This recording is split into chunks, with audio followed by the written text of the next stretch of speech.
Hello everyone, welcome to our channel life and living official. অনেক দিন পর আবার এলাম আরেকটা ভিডিও নিয়ে। এটা গণেশ চতুর্থীর ভিডিও। 7 তারিখে ছিল গণেশ বাবাজির পুজো, তো আমরা একটু ছোট্ট করে পুজো করেছিলাম। ভাবলাম সেই ভিডিওটাই তোমাদের সাথে শেয়ার করি। আসলে আমার শরীরটা জন্মাষ্টমীর পর থেকেই এতটা খারাপ হয়েছে যে আমি ফ্রিকোয়েন্ট ভিডিওগুলো এডিট করতে পারছি না। গলার অবস্থা খুবই খারাপ, সেই জন্য ভয়েস ওভারও দিতে পারছি না বলে ভিডিও দিতে অনেকটা লেট হয়ে যাচ্ছে। তো তোমরা সাথে থেকো, সেই অবধি দেখতে থাকো গণেশ পুজোর দিন কী কী করলাম।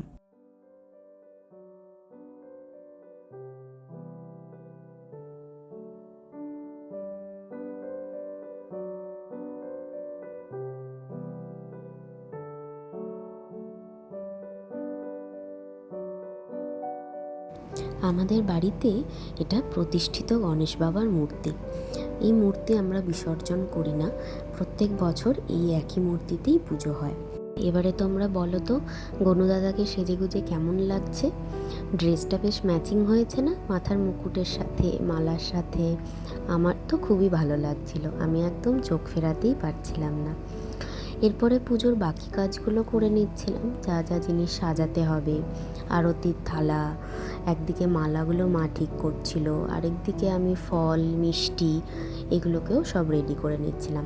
আর আমার গপুকে দেখো, গপুকেও কিন্তু খুব সুন্দর লাগছে। কিছু থাক আর না থাক, গপু কিন্তু প্রত্যেক দিন সুন্দর করে সাজতে ভালোবাসে।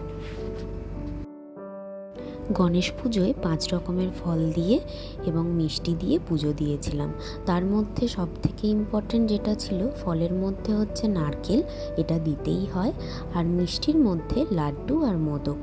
লাড্ডু দিলে 21টা লাড্ডু দিতে হয়, আর মোদক যে যটা দিতে পারো। এই দুটোই হচ্ছে গনু দাদার সবথেকে প্রিয়। এরপর আমি আর মা বেরিয়ে পড়েছিলাম আমাদের ক্লাবের পুজোর জন্য। আমাদের এখানে পাড়ায় ব্যবসায়ীরা একটা ছোট্ট করে পুজো করে, তো সেই পুজোটাই দিতে যাচ্ছিলাম। দেখো গনু দাদাকে কত সুন্দর লাগছে না? মূর্তিটা কিন্তু আমার ভারী পছন্দ হয়েছে। এখানে 4-5 জন ব্যবসায়ী মিলেই এই পুজোটা করে। খুব ছোট্ট করেই পুজো হয়, কিন্তু পুজোটা খুব সুন্দর করে হয়। এখানে এই দুর্বার মালাটা মা আলাদা করে অর্ডার দিয়ে বানিয়েছিল ঠাকুরকে দেবে বলে। তারপর এখানে কিছু জিনিস করার ছিল, নাম গোত্র লেখার ছিল, এগুলো আমরা লিখে ঠাকুরমশাইকে দিয়ে দিচ্ছিলাম। আরও পুজোর যা সামগ্রী ছিল সেগুলোও দিচ্ছিলাম।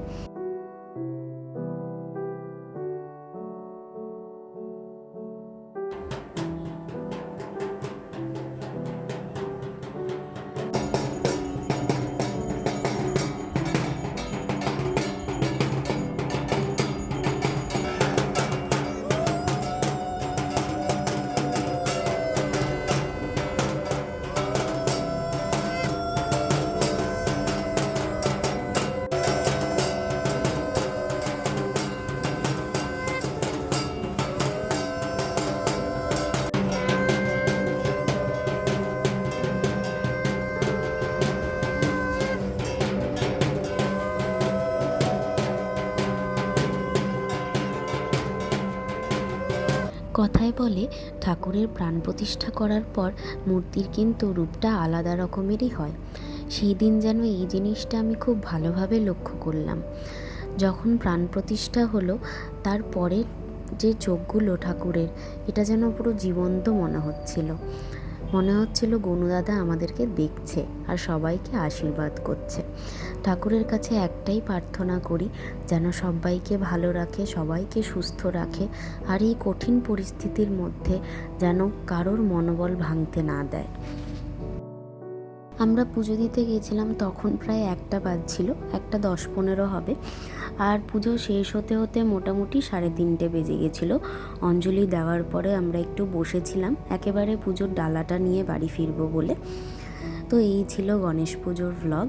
তোমাদের যদি ভিডিওটা ভালো লেগে থাকে অবশ্যই লাইক, কমেন্ট অ্যান্ড শেয়ার করে দিও।